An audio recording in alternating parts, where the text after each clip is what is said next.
আসলে এই দিনে এমন একটা সারপ্রাইজ, এত কিছু পাবো আমি আসলে ভাবতেই পারিনি, আশাই করিনি যে আমার জন্য এত সারপ্রাইজ, এত ভালোবাসা আছে, আমি এটা বুঝতে পারিনি আসলে। আসসালামু আলাইকুম, সবাই কেমন আছেন? আশা করি ভালো আছেন।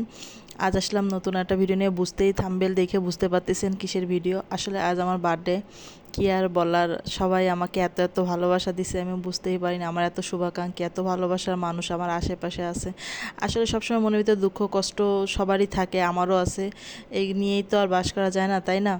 ভালো মতো বাঁচতে গেলে সুখ শান্তি আর ভালোবাসার মানুষদের নিয়েই থাকতে হয়। আর আমার আশেপাশে যে এত ভালোবাসার মানুষ, শুভাকাঙ্ক্ষী, আসলে আমি অবাক হয়ে গেছি যে এত এত সারপ্রাইজ আমি বুঝতে পারিনি। মানে যেদিনকার আমার বার্থডে তার আগের দিন রাত্রেবেলা আমার হাজব্যান্ড আমাকে সারপ্রাইজ দিল। তার পরের দিন যখন আমি অফিসে আসলাম তখন আমার যারা শুভাকাঙ্ক্ষী তারা একবার সারপ্রাইজ দিল বিকালে, আবার নতুন করে সারপ্রাইজ। মানে সারপ্রাইজের পরে সারপ্রাইজ, আমি বুঝতে পারিনি এত সারপ্রাইজ পাবো।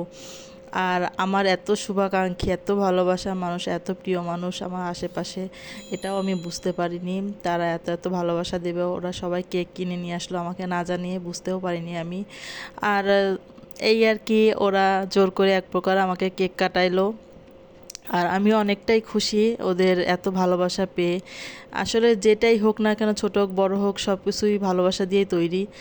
আর পরের দিন কি আর করার, মানে যেদিন আমার বার্থডে সেদিনকার রাত্রেবেলা আমার হাজব্যান্ড আবার আমাকে নিয়ে গেলো রেস্টুরেন্টে, অনেক অনেক খাবার। আর ভাবছিল এখানে কেকটা কাটবে, বাট রেস্টুরেন্টের যারা ওনার যারা, তারা বলতেছে এসি চলতেছে, এর ভিতরে আগুন ধরানো যাবে না, যা কি আর করার। এই জন্য আমরা ডিসিশন নিলাম যে বাইরে খাওয়া দাওয়া করিনি, পরে বাসায় এসে কেকটা কাটবো রাতের বেলায় সবাইকে নিয়ে, পরিবারের। যে ভাবা সেই কাজ, তাই চলে আসলাম। পরে খাওয়া দাওয়া করলাম এখানে, বাসায় চলে আসলাম।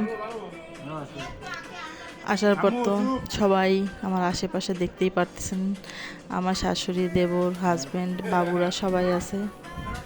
ওরা মিলেমিশে কেকটা কাটলো। আর এত এত হ্যাপি বার্থডে শুভেচ্ছা, এত কিছু পেয়ে আমি সত্যি নিজেকে অন্য ধন্য মনে করতেছি। আর অনেক হিংসাও হচ্ছে যে আমার এত ভালোবাসার মানুষ আছে, আমি বুঝতেই পারিনি এটা। আসলে নিজেকে কি আর করার, কি আর বলবো, মানে আমি ভাষায় প্রকাশ করতে পারতেছি না যে এত ভালোবাসা। আর আমার বার্থডের দিন, এটা আমি বুঝতে পারিনি। মানে কথা বলার ভাষায় আমি হারাই ফেলছি, মানে এত ভালোবাসা আমি যে পাবো সবার কাছ থেকে, সেটা আমি বুঝতে পারিনি। এই জন্য পরে কেক কাটলাম, আমার শাশুড়ি, তাকেও খাওয়াই দিলাম, সেও আমাকে অনেক অনেক দোয়া করলো। আর আপনারাও আমার জন্য দোয়া করবেন যাতে এইভাবে আমি আপনাদের পাশে থাকতে পারি। আর অবশ্যই পুরো ভিডিওটা দেখবেন, আর এইভাবে আমার ভালোবাসবেন, আমার পাশে থাকবেন। আপনাদের এত এত ভালোবাসা আমি আসলে আশাই করিনি, বুঝতেও পারিনি যে আপনারা আমার এত ভালোবাসেন। যাক, কি আর করার, এইভাবেই আমার পাশে থাকবেন, আমার ভিডিওগুলো দেখবেন। মানুষ ছোট থেকেই তো বড় হয়।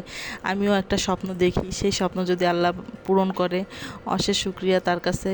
আস্তে আস্তে আমিও স্বপ্ন দেখা শুরু করছি। আসলে স্বপ্ন দেখতে ভুলেই গেছি, বাস্তবতায় মেনে নিছি।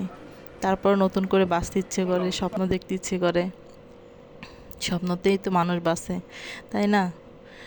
এই জন্য আর কি সবাইরে কেক খাওয়া দিচ্ছি, সবাই আমারে কেক খাওয়াই দিচ্ছিল। আর এত এত ভালোবাসা দিচ্ছিল। অনেকগুলো পিক তুললাম, সেগুলো আপনাদের সাথে শেয়ার করলাম। কেমন হয়েছে অবশ্যই কমেন্টে জানাবেন। আর ও হ্যাঁ, বলতে ভুলে গেছি, আমার বার্থডে ছিল মে মাসের 15 তারিখে। আজকে অনেকটা লেট হয়ে গেছে ভিডিওটা ছাড়তে, কারণ এডিট করতে বাসায় সবাই অসুস্থ, অনেক সমস্যার কারণে ভিডিওটা এডিট করা হয়নি। এজন্য দেরি হয়ে গেল ছাড়তে। আমার জন্য দোয়া করবেন। আল্লাহ হাফেজ।